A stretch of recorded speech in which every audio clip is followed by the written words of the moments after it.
Hello everyone, my name is Kayla Lewis, and for my literary journal review, I decided to talk about the Cafe Review.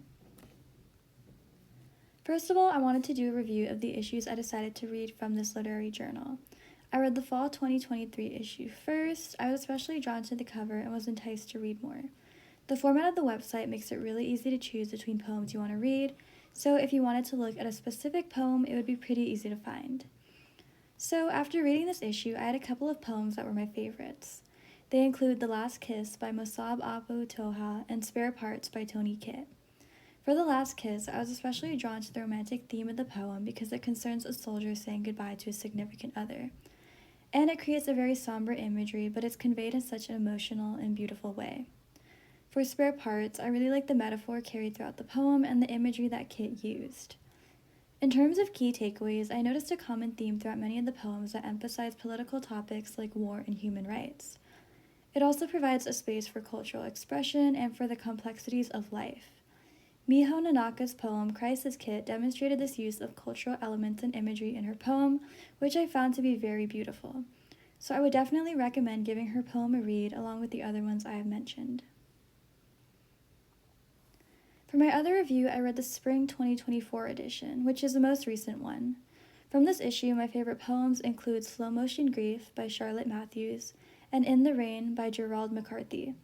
I was drawn to Matthews' poem due to the emotional title, and as I read, I was very impressed by the little personal details scattered across her writing, which drew more of an emotional reaction from me. And also feel like this poem can encourage people to not take life for granted and its moments.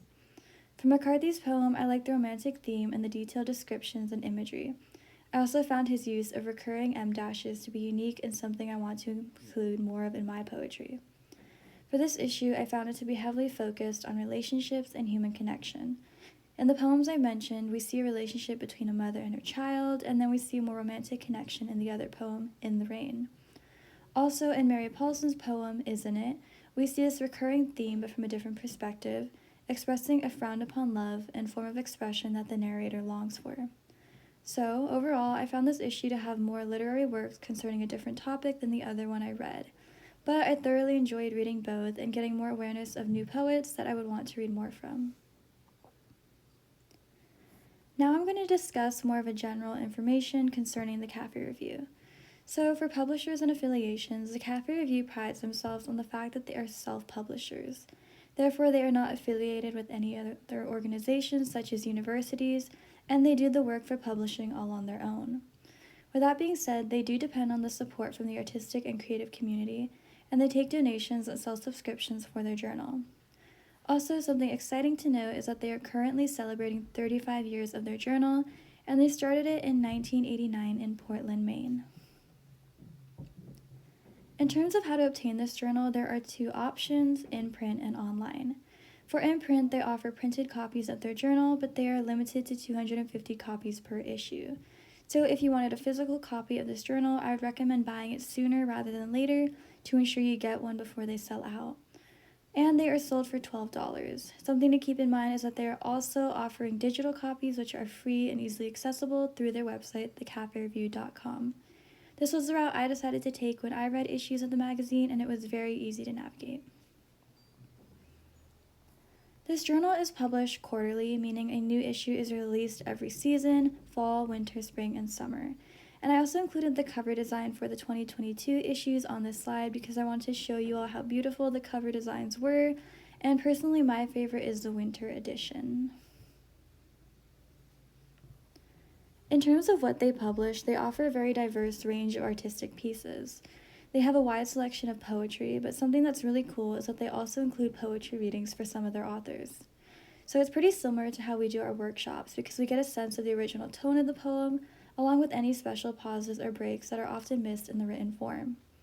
They also publish art pieces like paintings, sculptures, charcoal sketches, and more, along with book reviews and written interviews from published poets. And something to keep in mind is that the Cafe Review does not hold any chapbooks or events. So who do they publish? They publish a great variety of writers, and submissions are open to everyone. Therefore, anybody can be published in this journal. But keep in mind there is a $3 fee for each submission. Below I included some poets that you might have read or heard of, especially Yuko Otomo, who wrote Sunday Cave, and Bernadette Mayer, who wrote Pi Day. Both of these works were found in the Best American Poetry 2023 book we read for class, and I also included Musab Abu Toha because alongside The Last Kiss, which is a poem I mentioned before, he also has other poems published in this journal as well. Next, we have their description. So, the Cafe Review is a journal of art, poetry, and reviews. They heavily focus on artistic freedom and creativity, and they wanted to dedicate a place for poetry and artistic appreciation. And all this information was found on their website, thecafereview.com, from their About TCR page. For my evaluation, I deducted that they are very true to their word. This journal includes a diverse range of voices, thus amplifying the content of the poetic space. Also, their intertwined format of poetry alongside art offers a unique balance of artistic mediums. For more of a personal reflection, I added my thoughts about the literary journal as a whole. So, the thing I loved the most about this journal was the space in which they created, especially given the diverse content of poetry that deals with real-world issues along with cultural expression. With that being said, I also liked the organization of the website because it was easy to navigate. I also really enjoyed seeing the different mediums of art they provided, and the covers for each issue were stunning and interesting. And lastly, I loved the community that they have built from their journal. To end this presentation, I'm going to mention a few fun facts about the Cafe Review, starting with the fact that they are all volunteers.